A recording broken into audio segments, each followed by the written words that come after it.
আসসালামু আলাইকুম।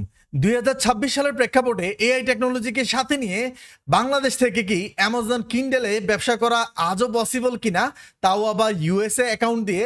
চলেন আজকে তারই সকল প্রেক্ষাপট তুলে ধরবো আপনাদের কাছে।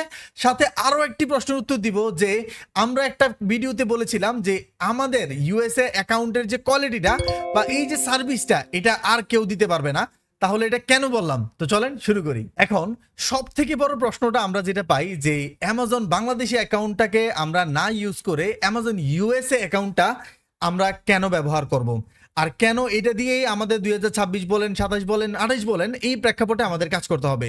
মেনলি বাংলাদেশকে আলহামদুলিল্লাহ বলা ঠিক হবে কিনা জানি না, কিন্তু সব দেশের মার্কেট প্লেস একটু বেশিই ভালোবাসে। এখানে আমাদের দোষটাই সব থেকে বেশি, কারণ কি আমরা ইল্লিগাল কাজের সাথে জড়াইও বেশি। যার কারণে প্রায় আজকে 1.5 বছরের মতো হয়ে গেছে যে বাংলাদেশ থেকে বুকগুলো লাইভ হচ্ছে না, অর্থাৎ তারা ব্লক করে দিচ্ছে। অ্যাকাউন্ট দিচ্ছে কিন্তু বই লাইভ হতে দিচ্ছে না। এখন বই যদি আপনি আপলোড দিতেই না পারেন তাহলে সেল করবেন কি? এখন এই ভালোবাসাটার কারণ কি? অনেকগুলা কারণ আছে। আমরা অনেক ধরনের ইল্লিগাল কাজের সাথে জড়িত হই। হ্যাঁ, তারপর হলো বিশেষ করে হলো একটা ফেক অ্যাকাউন্ট ক্রিয়েট করে ফেক অর্ডার দেওয়ার বিষয়টা, তারপর হলো রিভিউ সেলিং এর বিষয়টা। আবার বাংলাদেশে ওই দিন একজনকে দেখলাম, সে একটা ট্রেনিং লঞ্চ করেছে যে কিভাবে ফেক অ্যাকাউন্ট খুলে অর্ডার কালেক্ট করতে হয় বা আদার্স কিভাবে কি জানি করতে হয় ইল্লিগাল ওয়েতে, আর এটা দিয়ে কিভাবে আর্নিং করতে হবে এইগুলো। দেন দিন শেষে এগুলো করে আমরা আমাদের অবস্থা খারাপ করে ফেলি। আরেকটা বড় কারণ আছে যে আমরা আমাদের কাজ প্রপারলি না শিখে যে দুটুক হয় এ দুটুক দিয়ে নেমে যাই। এটা আমাদের সব থেকে বড় কারণ, যার কারণে নট অনলি অ্যামাজন, আপনি বাংলাদেশের প্রেক্ষাপট চিন্তা করেন, কিছুদিন পর পর ফাইবার নাটক করে, মাঝখানে আপওয়ার্ক একবারে অ্যাকাউন্ট দেওয়া বন্ধ করে দিয়েছিল। হ্যাঁ, তারপর 99 ডিজাইন বাংলাদেশ থেকে অ্যাকাউন্ট দিচ্ছিল না। মার্স বাই অ্যামাজনের অ্যাকাউন্ট অ্যাপ্রুভাল দেওয়া বন্ধ হয়ে গেছে 2018 থেকে শুরু করে। হ্যাঁ, বাংলাদেশ এফবিএ বলেন, তারপরে অ্যাফিলিয়েট মার্কেটিং বলেন, কোনো না কোনো প্রবলেম নাটক প্রতিটা মার্কেট প্লেসই আমাদের সাথে করে। যার কারণে এটা আমাদের দোষও আছে, আবার একটু ভালোবাসার মায়াও আমাদের প্রতি একটু বেশি বলতে পারেন। যার কারণে আমরা এই ইউএসএ অ্যাকাউন্টটাতে শিফট করা, যাও আবার লিগালি আমরা মেকিং করি। এই লিগ্যাল অ্যাকাউন্টটাকে ব্যবহার করার অনেকগুলো প্রেক্ষাপট আছে, বেনিফিট আছে। যেমন আমাদের ট্যাক্স দিতে হচ্ছে না, প্রোডাক্টগুলো তাড়াতাড়ি র্যাঙ্কিং হয়, বেনিফিট ভালো পাওয়া যায়, সেল তাড়াতাড়ি আসে। তারপর হলো সাপোর্টের জন্য যখন আপনি লাইভ কমিউনিকেশন করবেন খুব তাড়াতাড়ি তারা মেসেজে রিপ্লাই দেয়।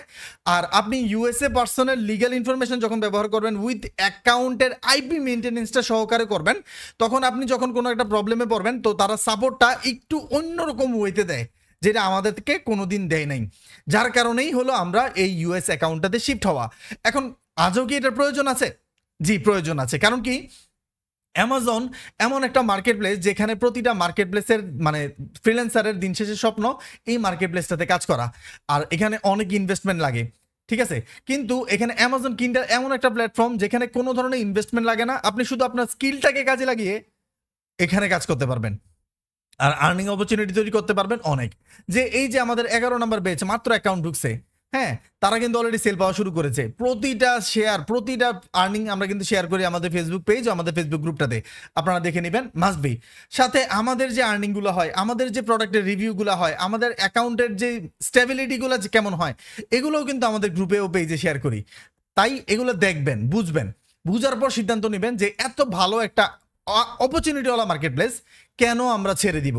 একটু আপনাদের যদি ডাইরেক্ট অ্যামাজনে গিয়ে আমি দেখাই, আপনি নিজেও যাচাই বাছাই করতে পারবেন যে অ্যামাজন কিন্ডেলে কাজ করা উচিত কিনা। আপনি নিজে সার্চ করেন না অ্যামাজন কিন্ডেল, এন্টার দেন। এন্টার দেওয়ার পর এই যে প্রথম ওয়েবসাইটে যান, এই যে দেখেন সে নিজে লিখে দিছে এই মাসেও, এই যে অক্টোবর মাসেও 64.6 মিলিয়ন ডলার তারা পে করছে তাদের সেলারকে। এতটা অপরচুনিটি যখন একটা মার্কেট প্লেসে আছে, তাহলে এটা আমরা ছাড়বো কেন? হ্যাঁ, কেন ছাড়বো? আর এটা এমন না যে এই একটা স্কিল শিখে আমাকে এই মার্কেট প্লেসের উপরে ডিপেন্ডেন্ট হতে হয়। আপনি যদি আমাদের ওয়েবসাইটটা দেখেন, যেখানে আমাদের অ্যাডমিশন রানিং আছে, আমাদের ট্রেনিং এর অপশন আমরা রাখি 4টা। কেন 4টা? দেখেন, next gen publishing business with Amazon Kindle and local business setup. আমরা আমাদের প্রেক্ষাপটটা এমনভাবে তৈরি করি, আপনি এটা দিয়ে ফ্রিল্যান্সিং করতে চান তাও করতে পারবেন, আপনি অ্যামাজনে কাজ করতে পারবেন তা তো করতেই পারবেন, কারণ কি অ্যাকাউন্ট টুলস, পেইড টুলস, আদার সব কিছু আমরাই দিয়ে দিচ্ছি। জাস্ট একটাই শর্ত মানে বাস্তবায়ন করার জন্য, তা হচ্ছে আমাদের ট্রেনিং ফি ছাড়া আমরা না কোনোদিন কারোর সাথে লেনদেন করছি, না কোনোদিন করবো, না কোনোদিন সামনে করতে দিব কাউকে। এটার জন্য অ্যাকাউন্টের খরচটাও আমরা আমাদের প্রফিট থেকে মাইনাস করে দিচ্ছি, তাও আমরা লেনদেন করবো না কারোর সাথে। ঠিক আছে। সো এমন একটা সেট আপ যেখানে paid tools, guidelines, instruction, internship সব কিছু পাচ্ছেন, তাও আবার অ্যাকাউন্ট সহ। তাহলে দেরি করে লাভ কি? প্লাস আপনি এটাকে অল্টারনেটিভ মার্কেট প্লেসেও কাজে লাগাতে পারবেন। প্লাস আপনি যদি নিজের এজেন্সি খুলে, যেখানে আমরা আমাদের এই যে দেখেন কাস্টম জিপিডিজ এর মতন প্রপার ডিটেলস রাখছি, প্লাস ক্লায়েন্ট হান্টিং এর ডিটেলসও রাখছি, যেখানে আপনি আপনার স্কিলটাকে ব্যবহার করে লিঙ্কডইন বলেন, সোশ্যাল মিডিয়া বলেন, ওইখান থেকে কিভাবে ক্লায়েন্ট জেনারেট করবেন, তাও আবার এজেন্সি হিসেবে তাদের কাছে ওই প্রোডাক্টগুলো কিভাবে বিক্রি করবেন তাও রাখছি।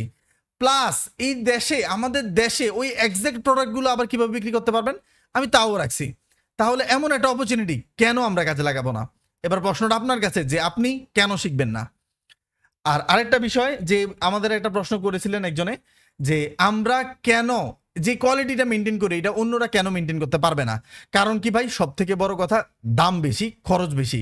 আমি এখানে একটা ভিডিও দিছি দেখেন কিছুদিন আগে, 3 সপ্তাহ আগে, যে আমাদের ইউএস এর কোয়ালিটিটা কিভাবে আমরা মেনটেন করি ওইটা আমি আপনাদের সাথে শেয়ার করছি। ওই যে ডকুমেন্টেশন কিনার যে বিষয়টা, ওই যে আইপি মেনটেনেন্সের বিষয়টা, এটার দাম পড়ে বেশি, এটার খরচ পড়ে বেশি। যারা রিসেলার বাংলাদেশে হয়তো ভবিষ্যতে কয়েকজন আসতেও পারে, তারা এত দাম দিয়ে কারো কাছে বিক্রি করবে না। কেন বিক্রি করবে না? ওই দাম শুনলেই মানুষ কিনবে না। তাও আমরা এটা কেন ম্যানেজ করতেছি? ওই যে একটাই শর্ত, আমরা কখনো কোনোদিন কারোর সাথে লেনদেন করবো না। এর মানে এই না যে আর কেউ এই সার্ভিস দিতে পারবে না, সার্ভিস মাস্ট দিতে পারবে, কিন্তু গুড নিউজ সবার জন্য। এত খরচ বহন করে এটাকে মেনটেন করা পসিবল হবে কিনা, বা তাদের কেউ এটাকে কিনবে কিনা, এটা বড় কথা। সো এই একটা বিষয় হলো অ্যাকাউন্ট ভেরিফিকেশন বা কোয়ালিটি মেনটেন্যান্সের ক্ষেত্রে আমরা অব্যাহত থাকি বা মেনটেন করি। সো এইটাই হলো সেই কারণ। এখন আমি আপনার কাছে দিন শেষে প্রশ্ন করব, আপনি অ্যামাজন কিন্ডেলে এতগুলো অপরচুনিটি থাকার পরও কাজ করবেন কিনা?